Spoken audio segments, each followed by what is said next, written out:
23 milliards de francs CFA, c'est le budget affecté à l'organisation des examens du ministère de l'Éducation nationale, de l'alphabétisation et de la promotion des langues nationales. L'information a été donnée ce 27 avril 2023 au cours d'une conférence de presse présidée par le secrétaire général du ministère. Pour la session 2023, ils sont plus de 376 000 candidats inscrits pour le CEP, plus de 216 000 pour le BEPC, 14 055 pour le BEP, 9 540 pour le CAP et plus de 136 000 pour le baccalauréat. Cette année, le taux d'inscription est à la baisse, inférieur par rapport à la session précédente. Cela est fortement dû à l'insécurité, occasionnant des déplacements de population et de fermetures d'écoles. Cependant, les chiffres peuvent être réajustés du fait de la situation sécuritaire instable dans certaines localités. Et depuis un certain nombre d'années, vous le savez également, nous assistons à la fermeture dans de nombreux établissements scolaires. Au niveau des écoles fermées, certains élèves arrivent à se réinscrire dans d'autres localités beaucoup plus sécurisées. Et il est évident également que d'autres n'ont pas cette chance. Mais toujours est-il qu'au niveau du ministère en charge de l'Éducation nationale, tous les élèves qui se déplacent d'une localité à une autre, quelle que soit la période, sont pris en compte. Quant aux examens techniques, le taux d'inscription est à la hausse grâce à la multiplicité des offres de formation ainsi qu'à la présence des centres de formation dans les grandes villes. Au niveau par contre de l'enseignement technique et la formation professionnelle, si vous l'avez constaté, il y a eu une hausse.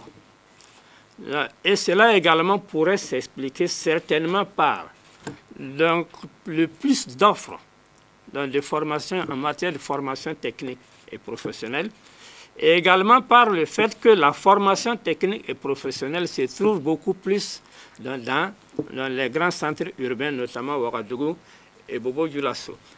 L'opérationnalisation du système intégré de gestion des examens et concours SIGEC sera la principale des innovations de cette session. La mise en œuvre de ce logiciel permettra de gérer les examens à partir d'une seule plateforme, contrairement aux années précédentes où chaque examen utilisait un autre logiciel. On envoie des fiches d'identification que les uns et les autres, les différents acteurs remplissent. Les différentes données sont introduites dans l'ordinateur logiciel en question.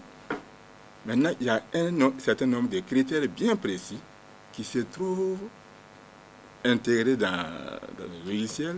Par exemple, on peut demander « Tenez-vous une classe de terminale cette année ?» Si la réponse est oui, vous avez beaucoup de points. Si la réponse est non, vous avez peu de points. Ainsi de suite. Et à la fin, on fait la pondération pour chaque acteur. Ça permet quand même de prendre de façon plus ou moins objective les correcteurs et en même temps, on permet au fil des années qu'il y ait un certain roulement pour permettre aux uns et aux autres de pouvoir corriger. Ainsi, des sessions de formation seront organisées par les techniciens du ministère afin d'éviter tout désagrément. Et quand on le met en place, il faut que l'outil soit maîtrisé par les utilisateurs.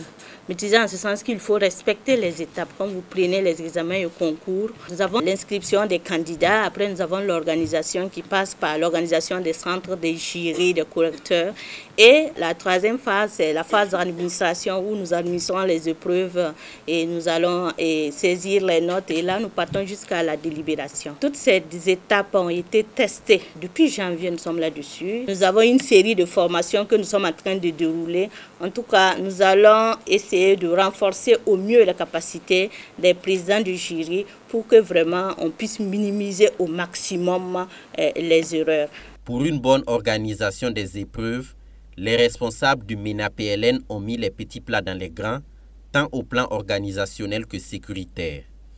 Ils bénéficient de l'accompagnement des ministères de l'enseignement supérieur et de ceux de la défense et de la sécurité.